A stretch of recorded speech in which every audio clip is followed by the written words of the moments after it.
Good afternoon, good morning, or good evening from wherever you are joining us in the world. It's with great pleasure I invite you to the second keynote of the CGHE Annual Conference today, entitled Information Overload and the Echo Chamber Effect in Higher Education Research. This keynote is being delivered by Dr. Rebecca Schendel. Rebecca Schendel studies the impact of higher education on human development in resource-poor contexts, with an emphasis on sub-Saharan Africa. You may have come across her work on critical thinking skills and higher education pedagogy. She's particularly interested in teaching and learning within universities, including the role of faculty development initiatives and the links between curricular and pedagogical choices and student success. Rebecca serves as Managing Director of the Center for International Higher Education at Boston College in the US.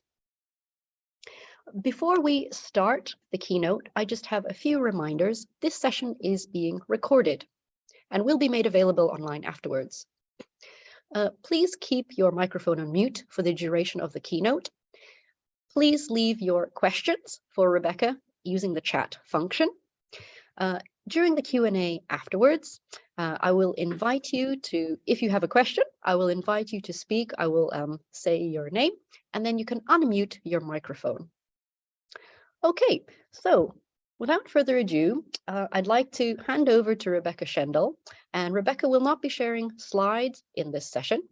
She has told me she's inviting us to enter a reflective space on this topic. It's great that we have a diversity of presentation types across this 2 days of conferences. So really looking forward to hearing Rebecca's keynote. Please, Rebecca, the floor is yours. Thank you so much, Elisa, and so nice to have you as my chair, just on a personal note. It's lovely to see you. And thank you so much to CG for inviting me today. I'm delighted to be here and really honored to be here to share some thoughts. As Elisa said, this is very much a reflective space. I invite you to think about what I'm going to say, maybe question what I'm going to say, and I'm going to leave plenty of time for really not so much question and answer as dialogue and discussion at the end, because I think this is a topic that requires some thinking about and some discussing, and I'm hoping this is a site that will allow us to do that. So for 10 years, some of you may know or may not know, before I came to Boston College, I taught at UCL, at the Institute of Education. And so for 10 years during that time, my husband and I lived in the borough of Hackney in London, which, for those of you maybe a little less familiar with the city, is a highly diverse neighborhood with a seemingly endless supply of pubs, cafes, restaurants, from a broad range of culinary traditions. If asked, I think that both of us, my husband and I, would describe ourselves as relatively cosmopolitan people. We've dedicated our lives and our careers to international work. We've collectively visited upwards of 40 countries across 5 continents. We actively enjoy trying new foods, learning new languages, experiencing new things. And yet, every Friday, for nearly a decade, we would come home at the end of a long week, ask one another what we should do about dinner, and end up getting exactly the same takeout from exactly the same Thai restaurant every single week. What possible explanation is there for this, aside from sheer laziness on our part? And perhaps more importantly, what does this have to do with higher education? Although it's hard to be entirely objective and analytical when examining one's own behavior, it seems quite clear to me that aside from the fact that really the food at this restaurant was very delicious, there were 2 major reasons why we wound up at the same place every single week.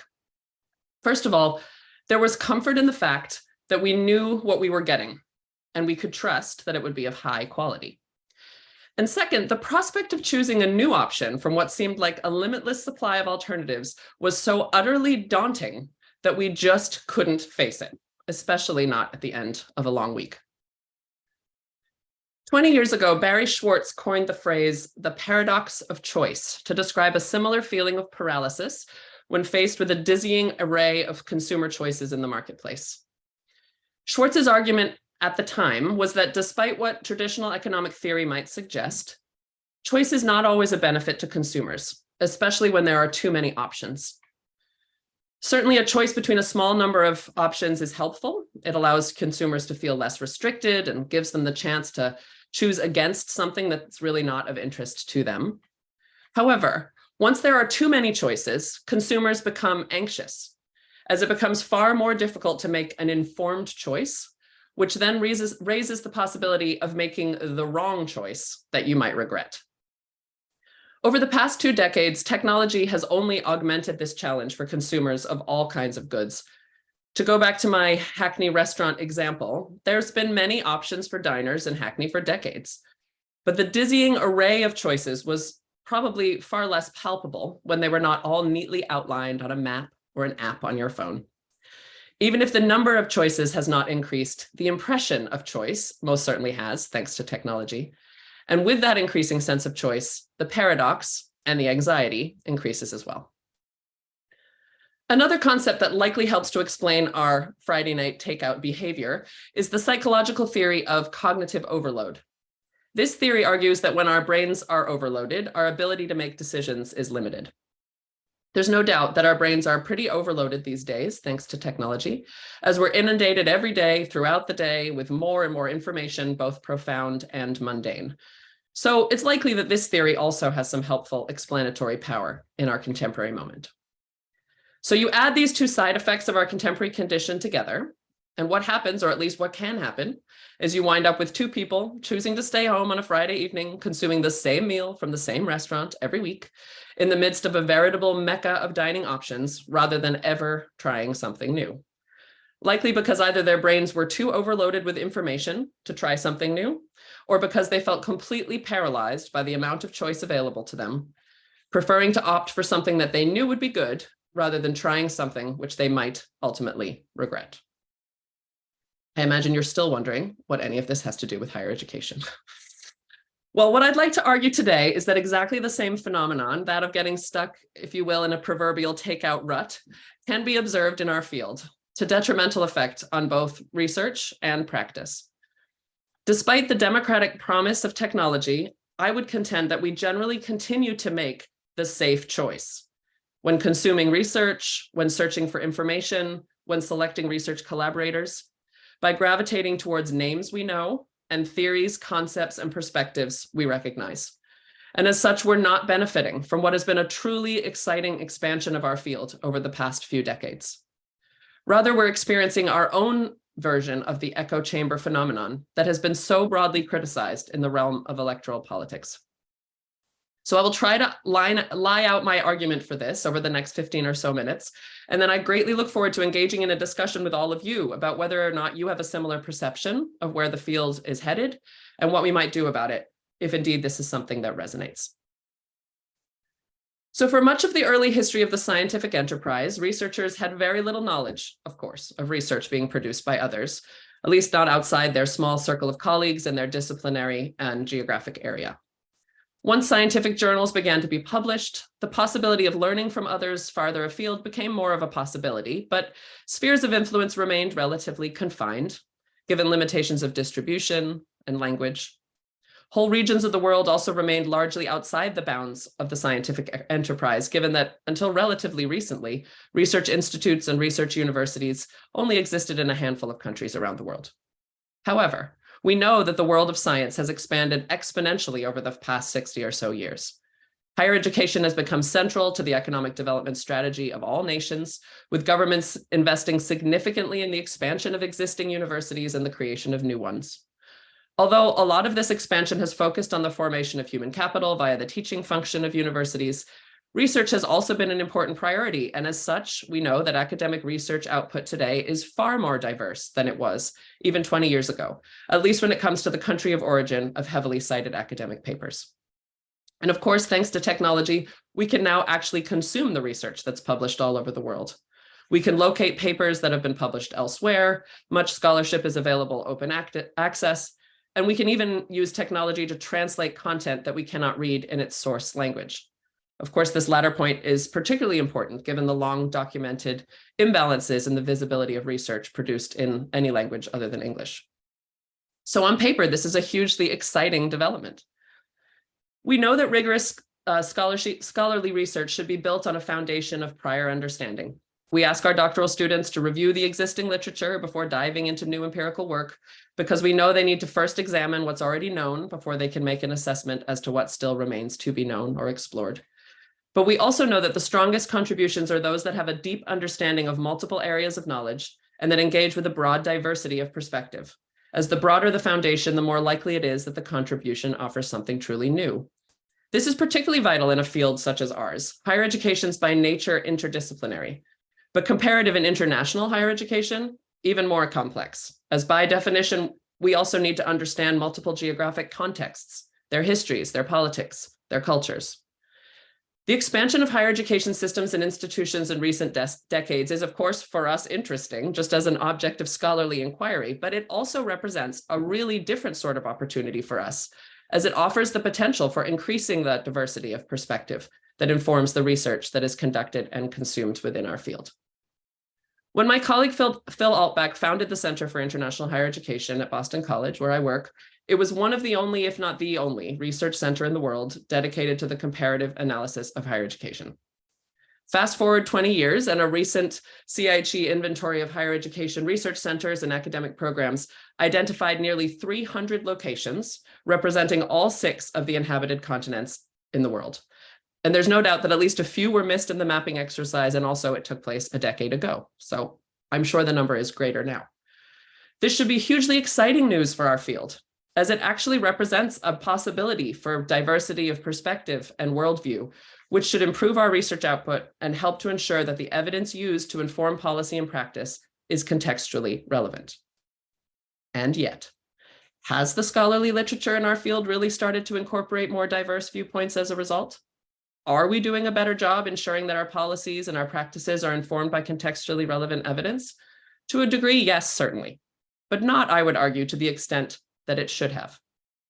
Despite this enormous expansion, the same authors continue to be cited over and over again, the same theories are used to support study after study, and we continue to see policies and practices rolled out in higher education systems around the world, which rely on theories that were developed for and within drastically different contexts, to at times detrimental effect.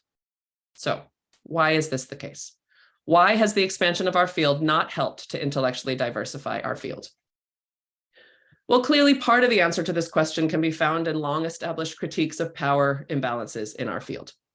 It continues to be the case that many researchers located in less traditionally powerful geographic contexts still receive their academic training at institutions in the global north, which can reproduce the tendency to continue to rely on Western methodological and theoretical perspectives. It also continues to be the case that metrics driving higher education around the world devalue papers written in languages other than English, and that researchers whose first language is anything other than English are far less likely to be published in the most often read and cited journals in our field. And of course, we know that higher education is not, in fact, exactly the same as a Friday night takeaway, as our industry is built on prestige and status, and these continue to be important drivers of behavior. We may need, in fact, to reference certain seminal authors, theories, or concepts in a journal article if we want to be published, even if we believe emphatically in the importance of disrupting entrenched hierarchies in the field. These are truths that have long been recognized and understood, but they're not the only explanation, because the things that should offer some possibility of finally counteracting or at least destabilizing these tendencies, the expansion of our field across the world and the promise of technology to democratize knowledge, they don't seem to be making the difference that one might assume that they would. My argument is that they're not addressing the problem because counterintuitively, they may actually be making the problem worse by making it even less likely that we'll expand our worldview, at least when it comes to technology. So we know that social media is creating echo chambers, online spaces where we only interact with others that share our worldview, and that these echo chambers are having a dramatic and detrimental effect on political systems around the world.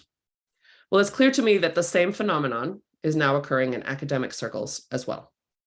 Although technology should, in theory, help us to easily expose ourselves to new work and new perspectives, the algorithms that are built into our current online platforms actually work against such exploration.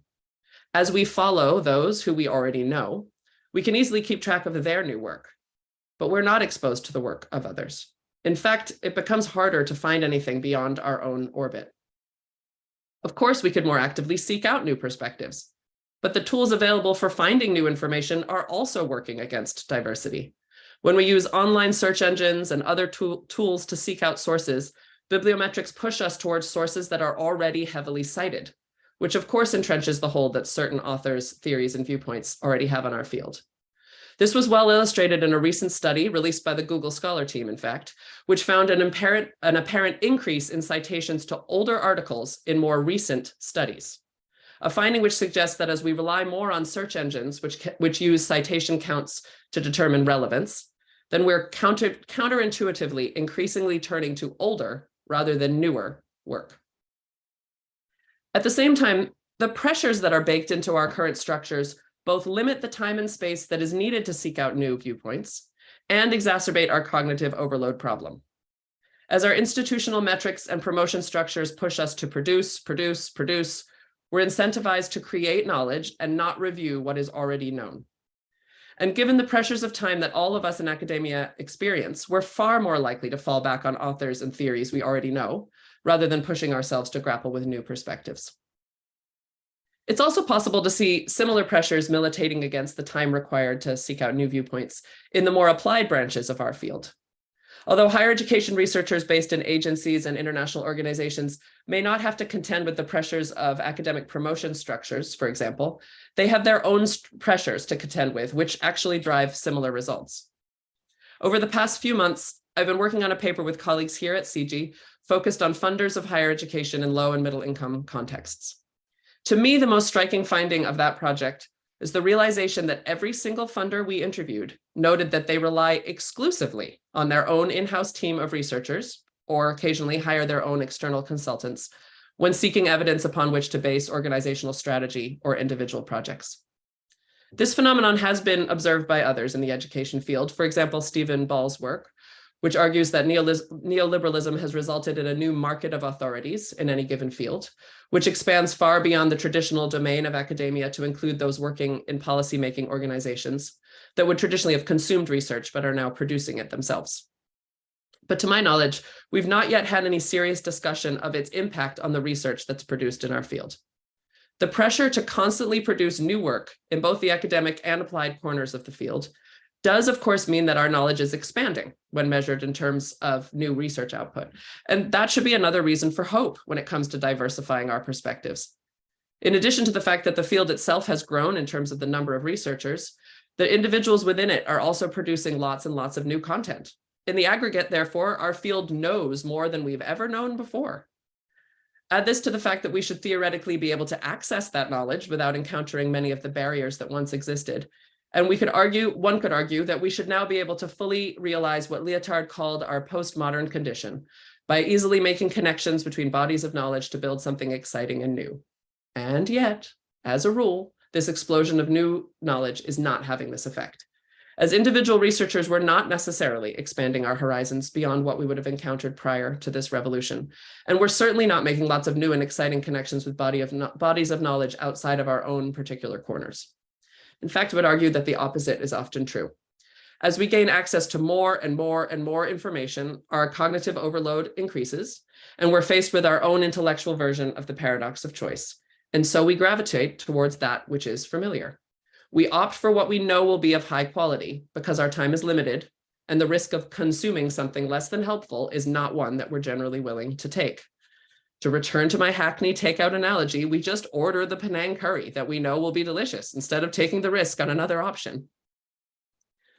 I'm sure that all of you have experienced some version of this in your own lives, whether you've consciously noticed it or not. Think about the last time you went to an academic conference. How many of you actually used your time at the conference to seek out and listen to new viewpoints and perspectives?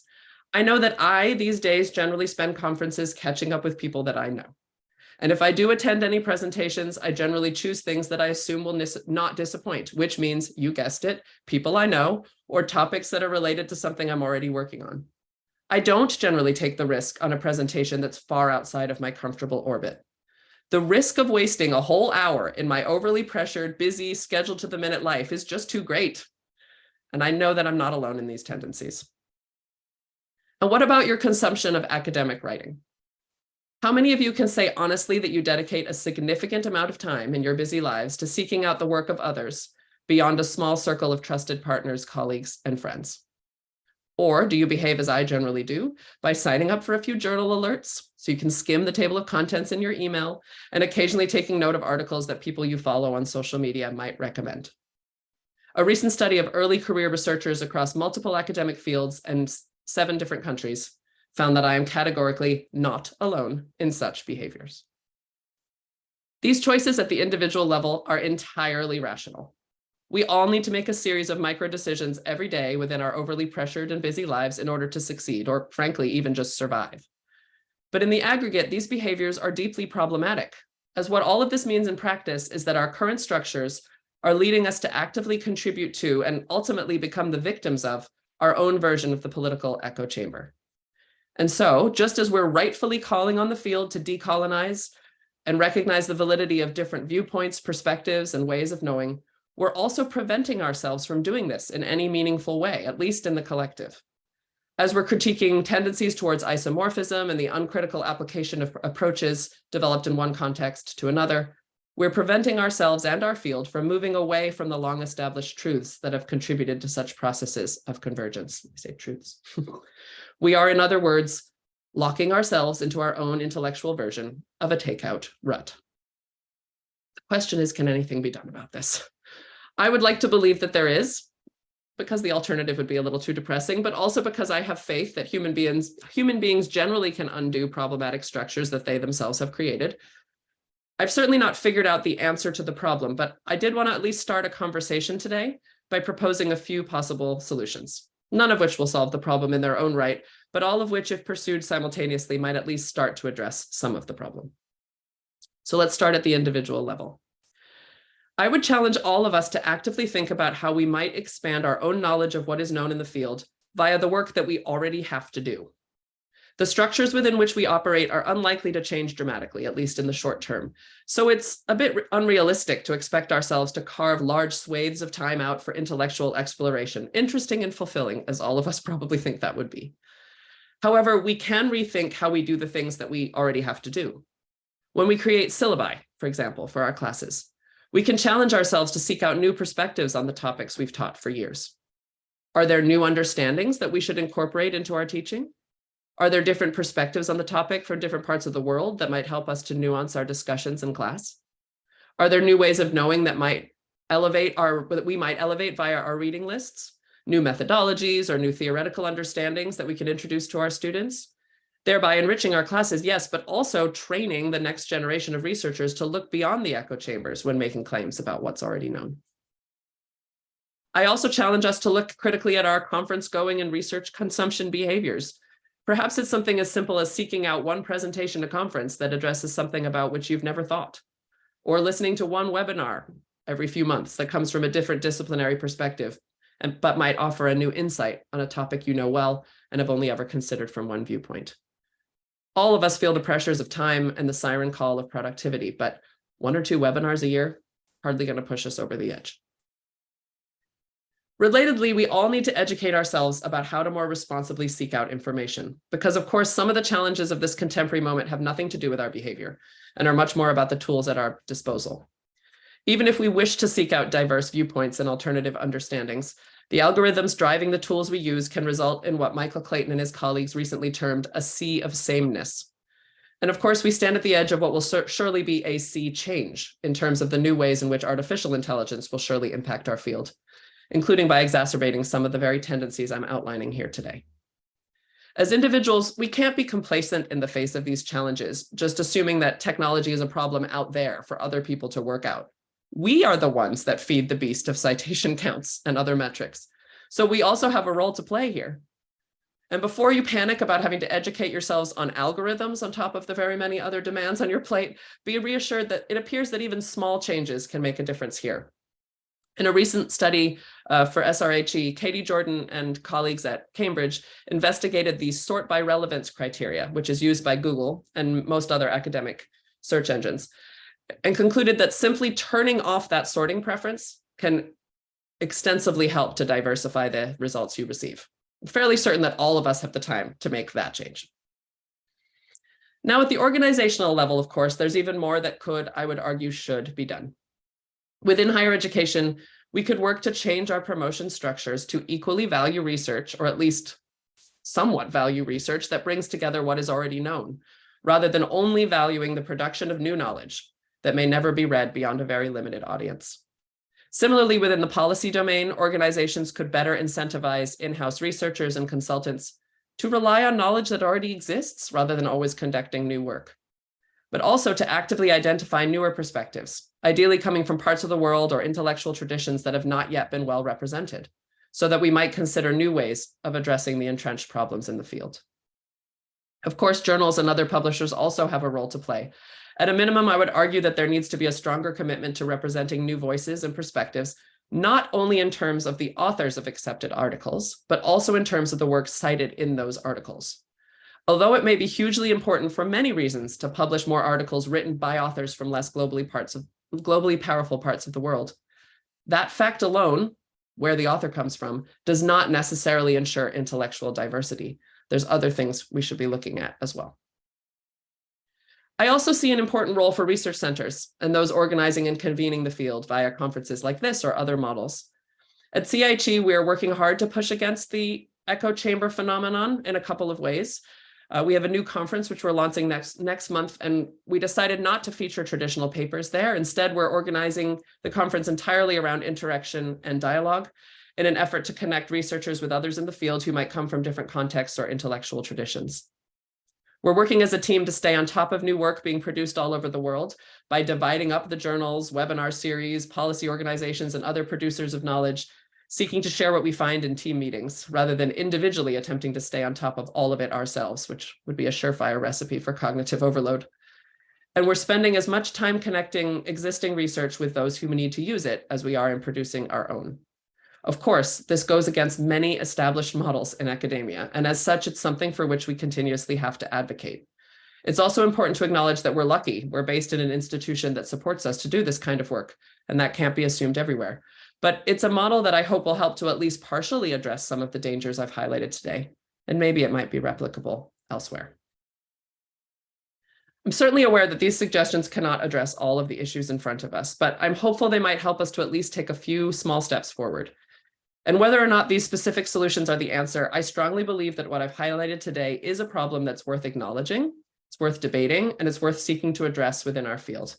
The alternative is to simply put our heads in the sand and ignore the problem. And if we do that, we risk losing a significant opportunity to finally diversify the ways in which we talk about and understand higher education, to the likely detriment of everybody that our field affects. That curry might be delicious, but what a sad choice it would be to never taste anything else again. Thank you. Thank you, Rebecca, for that wonderful keynote. It really brings together a lot of the themes that have been raised in earlier presentations. It speaks, for example, to Alice Owanse's concept of generative accountability that she was contrasting in yesterday's keynote against performative accountability. We also see links with David Mills's keynote from the morning, where he argued for bibliodiversity. In fact, you've touched on the topic of citation indexes and inbuilt biases in that. So what I'm going to do now is open the floor to questions, discussion, dialogue. And we have a first question already from Christian Shadkovsky. So Christian, in a moment, hang on, I'm going to mute myself. So we're in the same room and bring you in to share your question with Rebecca. Okay, hello, Rebecca. Thank you very much for your presentation. You really tied all the problems together and expressed them in such a clear way and convincing way. And speaking from a position of a person that usually got rather neglected and ignored rather than ignoring others, I wonder whether in your research you have any insights or data or what do you think about such a hypothesis that in the institutions in, let's say, less visible parts of the world where people have not so strict prestige hierarchies, like in looking for data, because other than those imposed from the Anglophone and American context, I would say they simply look look for the guidance within the realm otherwise unknown for them, and also those in the more multilingual context, like that write in the other languages in humanities and social science, whether they are more open for this process of, you know, like reading wide and reading multilingually, because they are always already like dual lingual, at least if they contribute to the conversation. That's a fascinating question, and I don't have the data at my fingertips to answer it. I mean, I know my guess is the multilingual piece is definitely true. I would say what I do know from my own, although I am based in the global north, all of my own research has been in sub-Saharan Africa. And certainly what I know in that context is that there is just as much looking to the traditional centers of, you know, the traditional theories, the traditional, I mean, to the point that, let me back up. In places of the world where higher education has not been studied as a topic until recently, there's many parts of the world where higher education is not something you could study until recently. So you would have to go somewhere else to study higher education.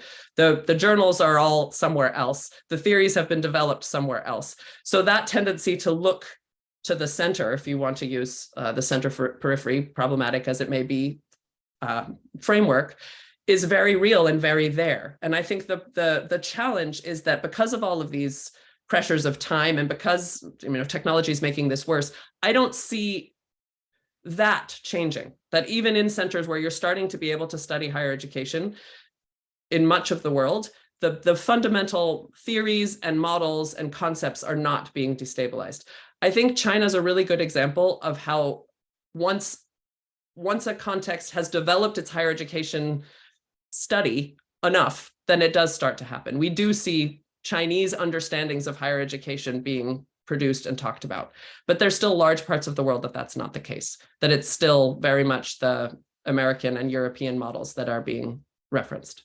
So I don't think it's as straightforward as this is happening in the global north and not elsewhere. I think it's more complicated than that, but it's a fascinating question. It's actually something I've been wondering if we should do a little empirical analysis on, just to take a look at it, because I'm sure it varies by context, but I don't think in that sort of binary way.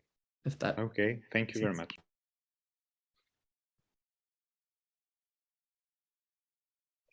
Thank you. We have two more questions, one from David Mills about paradigms, and then one from Miguel Lim about journal reviewing and peer reviewing techniques. So David, are you ready to come in now and pose your question? Sure, thank you, Eliza. And Rebecca, great, thank you. Lovely to see you. Thank you for a really provoking and sort of stimulating set of questions you've asked us. At the risk of going back to sort of an old theorist, it did make me, as you were talking, think about how much of the explanation here is about the shock of the new, the social media bubble, and the overload, and how much of this is what you're describing is a sort of is equally usefully explained through older theories of sociological, of science studies. So Thomas Kuhn and the notion of the paradigm, the studies of the ways disciplines form and then fall apart. And you know, there's the constant process, isn't there, of trying to assemble a set of collective shared perspectives, and then that breaking. And at one point I did actually look and see where and how global higher education first became talked about as a concept. And I think, you know, Phil Outback held a conference 25 years ago in Boston, and he said he didn't think the field of global higher education existed yet at that point. So actually, it's only been around for 20 years, 25 years, and perhaps now what we're seeing is increasing questioning as to how useful that paradigm of the global is, as we try and, you know. So it might be that we're seeing the beginning of a paradigm shift. I certainly think that the field, as you rightly point out, suffers from the situation that other people have written about in relation to education, is its relative lack of disciplinary autonomy, in that it's quite close to policy. You know, it's enriched by policy, but therefore it's harder for it to develop its own intellectual conversation. So perhaps both of those might also help us understand the challenges you're presenting us, as much as the sort of takeaway problem. But you know, it's great, really interesting. Thank you.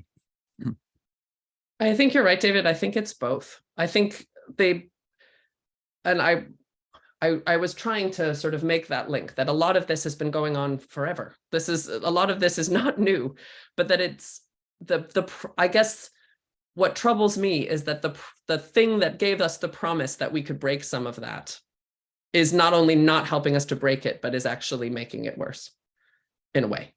That, that as we produce more from different parts of the world, we should be able to disrupt some of that, but it's not happening. So I think it's both. I think it's a long historical tendency, and then you add on top of it tools and technology that are, pushing us in particular directions, and also the pressures of work that exist now, and the produce tendency that I gather you talked about this morning as well, which I will be listening to later. It was at 4 a.m. here. I will listen at some point, David. Don't worry, no, yeah. I'm sure we've all experienced another thing I didn't add in, but I'm sure we've all experienced this moment of listening to somebody else to talk about something that's tangential to something that you yourself have studied, and they have no idea that you've studied it. And actually what you've looked at would be very helpful to what they are talking about. But and you think, well, why are we doing this if we're doing this into the void and nobody's reading what we're doing? But it makes sense from an individual perspective as to why we're not. But it's a historical problem with, I would say, unique characteristics today that have made it perhaps worse, or maybe just not fixed it. Great, thank you. Thank you for bringing in that discussion. We have another question which is related to journals and publishing. So Miguel, I'd like to invite you now to pose your question. Are you able to share your screen and microphone with us, Miguel?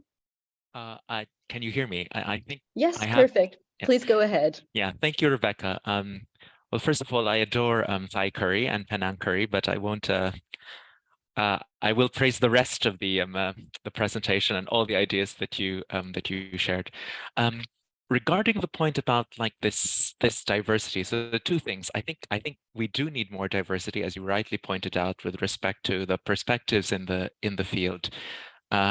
And as you said, if we rely on people just out of their goodwill or out of their organic development, we might be waiting for a very long time to have these new perspectives. It's really interesting what's happening in other fields, like, I don't know, film, music, other areas of culture and art.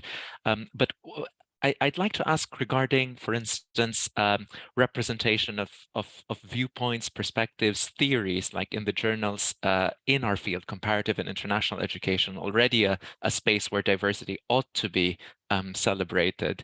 And I'm wondering whether editors and reviewers need to be a little bit more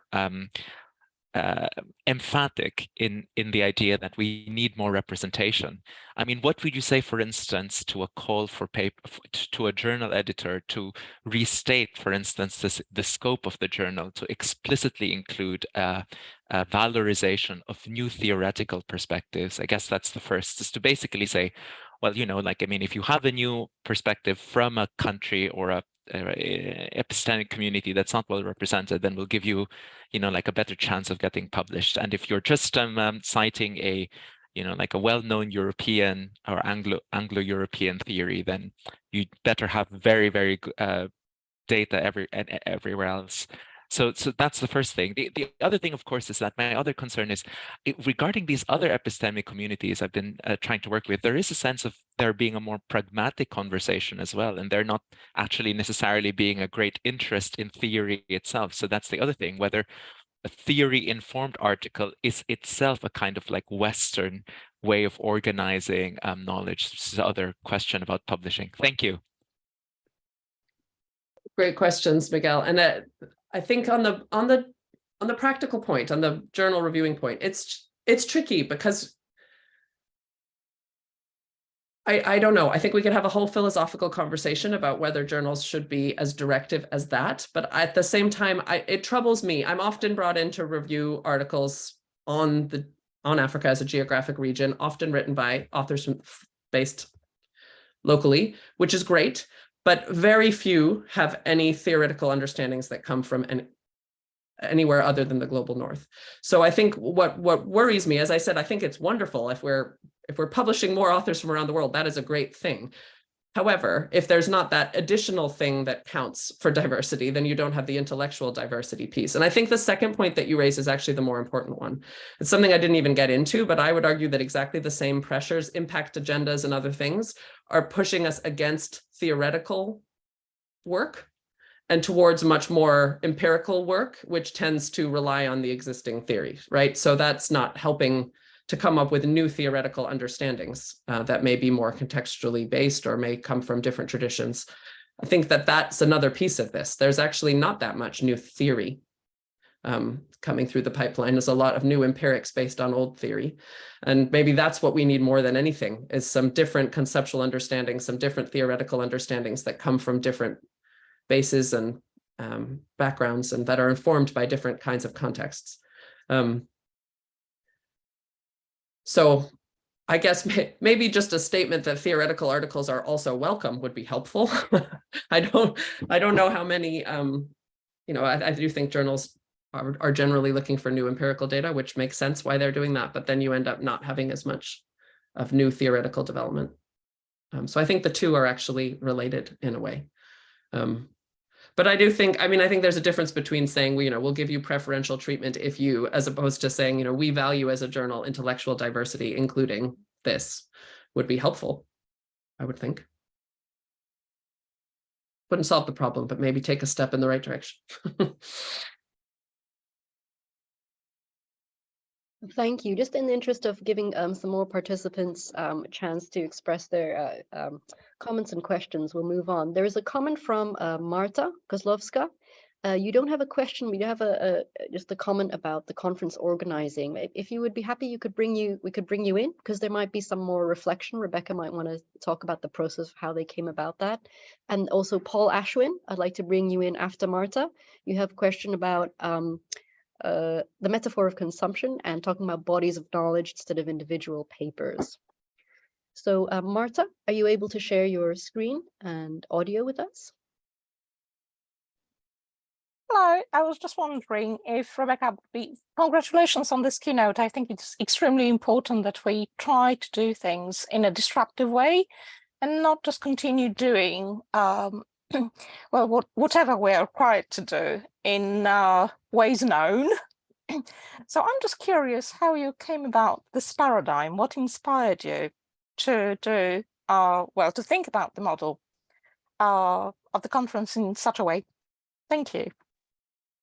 Yeah, and I have to say, I have to bring in Gerardo's on the call as well, who co-leads the center. So this is certainly not only coming from my head. So we don't know how it's gone because it's 2 weeks from now. We'll let you know in 3 weeks how it went. But the idea for it really came from, in fact, it kind of relates to the point made earlier that 30 years ago there was no field, according that Phil mentioned that, and I think he's right. And when we decided to hold a conference because we thought it was important to have a space like this, but there's not many spaces in the world, as you all know, that are both comparative and higher education. Often we're the fringes of the comparative education conferences and the fringes of the higher education conferences, and we wanted to make another space where we could bring researchers together that are explicitly focused on that. But when we started to talk about what would work and what we wanted it to be, we wanted it to be something different. Because I think all of us are a little ready for something different that could inspire or motivate us in a different way, but also because we really wanted to celebrate this 30 years of change that has happened from essentially no field to huge field. And we wanted to sort of play that role of host to bring the perspectives together and see if we could, connect people who are looking at similar things, but from different viewpoints, instead of only just sharing our own thing that we are producing, just to try and disrupt and see if we can generate some new thought that comes out of it. We'll see how it goes. We'll let you know. But that's where the idea came from. Thank you very much. And Paul Ashwin, are you able to share your screen and audio now? Yeah. Hi, Rebecca. Lovely to see you. And thanks for that. And in terms of where you're trying to get to, I'm fully supportive of that. I just had a couple of struggles, really. So first of all, I think this metaphor of consumption is really problematic as a way of describing our relationship to literature. We don't consume the literature, we produce the literature, we're part of it, we are the curry, you know. So for me, I think that the separation that makes in talking about it as if it's something that we discreetly consume and that we consume rather than do more active things in relationship to, I think I struggle with. And then the second thing is kind of, and it kind of ends up where you ended up, but this kind of sense of you know, what are these bodies of knowledge, and they're more than journal articles. And I think with, you know, particularly with a lot of research on research, there's been a real reification of the journal article as if it's the body of knowledge, and it just isn't. You know, it's a journal article is an argument to make a contribution to the body of knowledge, but it's not the body of knowledge. And so where I think I end up with this is partly what you said, is we need to put our times into writing secondary texts that bring bodies of knowledge together. So, you know, reflective teaching in higher education is an attempt to bring together the body of knowledge on teaching, learning, assessment in higher education. And it's through that active producing of texts that synthesize and bring in new perspectives that we do it. You know, so to me, you know, clearly reading more, engaging differently is important, but actually it's our own work in constructing those bodies of knowledge differently in texts that aren't journal articles that you know, that is kind of you know, where I'd be going. But, you know, thanks for the keynote. I really enjoyed it. You're absolutely right, Paul. And I should have actually added that as another piece on the suggestion. So it's actually something else that CGHE has always done, is privilege the publications that are more about bringing perspectives together and sort of creating a space to talk about what we know from in different ways, as opposed to, actually, if you look through CGHE's history, there's not that many journal articles. It's much more these collaborative book projects that brought people together and promote. So absolutely, I think that that's another tool at our disposal that we could be using more. As for the consumption piece, I entirely agree with you. I may have got a little too attached to my analogy that I was finding very useful in organizing my thoughts, but absolutely. At the same time, so I completely agree with you. At the same time, I do think that there is an information-seeking behavior that comes a little close to consumption at times. And if at least that is if even that is problematic, then I don't think we can do the next bit. If we can't even find the information, we can't engage with it. So I take your point entirely, and I will stop talking about curry now, for sure. Done with it. Thanks, Paul. Thank you. I'm just going to give Eliel a chance to come in. There was a comment in response to this, in response to David Mills's comment about Kuhn and paradigms, talking about web of concepts. Eliel, are you able to come in now, just to add to that exchange? Oh, hi. Yeah, thanks. I mean, I don't know if yeah, it's not directly to Rebecca, I guess, but yeah, I guess I'll just say thanks, Rebecca. That was really really fantastic. But yeah, it was as you said, a response mainly to well, yeah, just a comment in addition to David's on Kuhn, who I think it is a really interesting idea to go back to that paradigm shift idea, and in some ways, I think it could be useful. But yeah, it's worth bearing in mind that it was the concept that he probably then spent most of the rest of his career reworking and going against. And yeah, I don't think he ever used the word linguistic turn, but that's what it's kind of been subsequently referred to. And yeah, it's a challenging concept, and it's because it's stayed with us and it's kind of on the tip of everybody's tongue, I think, that concept of paradigms and paradigm shifts. But yeah, he did go far more towards the idea of thinking about the language and kind of webs of concepts used.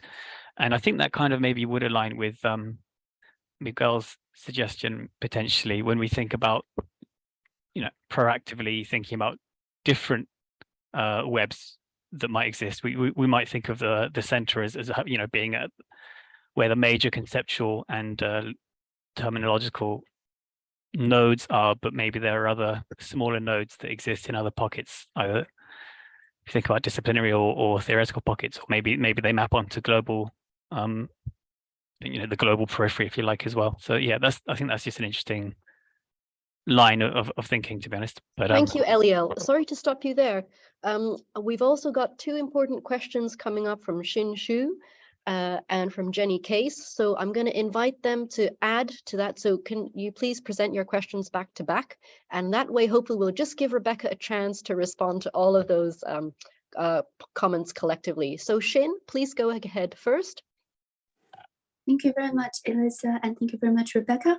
I'll first say I really like the curry analogy, so I'll bring it back, because when you're talking about that, you're mentioning that people have been really busy, so that lead to like undesirable consequences of leading to the echoing chambers. And that reminds me of the ideas and discourses and practices around slow academia, slow scholarships. I know there are like lots of debates about whether it's like really privileged positions to be able to have that, or whether there are other like limitations to that. But I wonder the ideas of, you know, the slowness in academia, could that have potentials for disruptions and changes? I'm interested to hear your views on this. Thank you. Thank you. So we had the question there about slow scholarship and slow academia. And Jenny, can you please come in now? Hi, thanks, Elisa, and thanks, Rebecca. What a wonderful, very, very provocative keynote. It's going to be buzzing my head forever. I just wondered if you want to say a little bit more on social media, because you did sort of flag it at a point, and you know that about a decade ago we all started, you know, using social media for connecting, and how the forms of social media tend to homogenize discourse. And even I was thinking of the sort of, especially if we're talking attempts to be politically critical and speak against, you know, Eurocentric norms, those discourses have actually been very homogenized. And I was just saying, I am seeing some interesting work from South Africa now, which is asking about decolonization and the degree to which some of those South American theorists' ideas do or don't apply to that very specific context. So I suppose my real question is about where social media is maybe intensifying. You know, you did speak to a bunch of other sort of contemporary phenomena, especially consumption and performativity. But thanks so much. Thanks, Jenny and Xin. Yes, absolutely. Especially, we have talked at the center a lot about the slow movement and whether it's ever possible. I think I would say two things on that. One is I think there's a real struggle in a field such as ours that is not only interdisciplinary, as I said before, is not only interdisciplinary, but requires knowledge of much of the rest of the world. I know that sitting from the seat where I am, it can feel like, who has time to be slow? I have to keep on top of what's happening in every corner of the globe. But at the same time, I feel the need to be a little slower, because I know that you can skate over the surface and have no depth whatsoever if you try to. So I do think there's a need for it. How it actually works in practice is challenging, even if you want to. Plus that it is a privileged thing to be thinking about it. It is. I mean, we know, and I haven't even acknowledged this yet today, but I think it's important to bring it in before the end. There's parts of the world you are teaching 1,600 people in your introductory whatever class. You're not doing research at all, never mind, you know, having a chance to be slow in your scholarship, right? So, but I do think some of the consumption, sorry to use the word again, Paul, but some of the information seeking behaviors are a problem, even if you are an academic in that sort of a context, because even teaching your students, if there's no way to find new information or new perspectives, is problematic. So I think this is an issue. I do think all of us would benefit from slightly slower pace of life. The question is how to achieve that, whether it's a question of carving out moments. One of the things we've talked about in the center is the center probably could not operate at the same speed that it does all 12 months of the year. Maybe 1 month of the year, we could not, and that would be okay. We could not add to the production mill for a month and take a minute and be slower. Are there ways that we can work within the calendar to make that happen? But of course, not everybody has the benefit of that. And I'm not sure it totally solves the problem, but at least to strive toward it might be helpful. And Jenny, yes, absolutely. I think social media has a huge part of this. I'm glad you brought up the decolonization example, because I think it's easy to assume that, at risk of sounding provocative here, that it's easy to assume that if it's if there's something that's a little bit more on the progressive end, that it can't have the same tendencies, and it can have the same tendencies, that you can still reproduce the same thing and not be introducing new ideas or not questioning whether something is contextually relevant, no matter what kind of focus it has. It's not just that discourse around neoliberalism does this and discourse around decolonization doesn't. So yes, I think absolutely it's a danger and it's a problem, and that you run in these little circles and kind of pat each other on the back. Which is not necessarily helping us get to any sort of new place. I'll leave it at that. Elisa, look at me, 9:27, or at least here it is, 2:27 where you are. Very efficient keynote. Thank you, everybody. We have a link in the chat you can see to the next session, CG Project 2, Democratizing Collaborative Professional Development on UN SDGs from MOOC to co-MOOC. We have had a negative critique of technology in higher education, but we have a positive session to look forward to coming next. And co-MOOCs looking specifically at the collaborative nature of pooling knowledge and knowledge beyond just other higher education researchers, if I understand right from what Diane and Eileen and Preeti are going to be talking about. So expanding those webs who are producing that knowledge. We have a few more minutes. In the interest of, you said this was a reflective session, I'd like to give you one more chance. Are there any questions you would like to pose, or any other reflective comments and thoughts you'd like to end on to wrap up the session? Oh, that's a good question, Elisa. I guess maybe we can come back a year from now, the next CG, and see if we found any way to make this at least a little bit better. I mean, I think maybe my last question maybe that I will pose to all of you, and it relates to what Paul was saying about engagement with bodies of knowledge, which I think is absolutely accurate. I think that then adds a whole lot, to me, that adds another whole level of cognitive overload. Like, it's not enough just to know it's out there. Also, now we need to engage with it all. I think that can be part of the pressure. So how we can give the depth, the time and space it needs, while also keeping the breadth that we need to have in this field. I'm not sure how to do it. So I guess I'm going to try out myself some of the things that I proposed today. I think we are going to collectively within the center. I would love to hear if others experiment with it too, and maybe we can check in and see how it goes a year from now. Baby steps towards a goal. A sense of collective accountability there. Okay. So thank you. I think we'll end there. Thank you to Rebecca Schendel once again for delivering another thought-provoking, insightful keynote. We've all thoroughly enjoyed it here. And thank you to our audience members and participants for asking some very relevant questions, and for really responding to Rebecca's call for some open, reflective questions. Some difficult questions were tackled there in that discussion. So thank you, everybody, and see you in the next session. There's going to be a 15-minute break. Goodbye.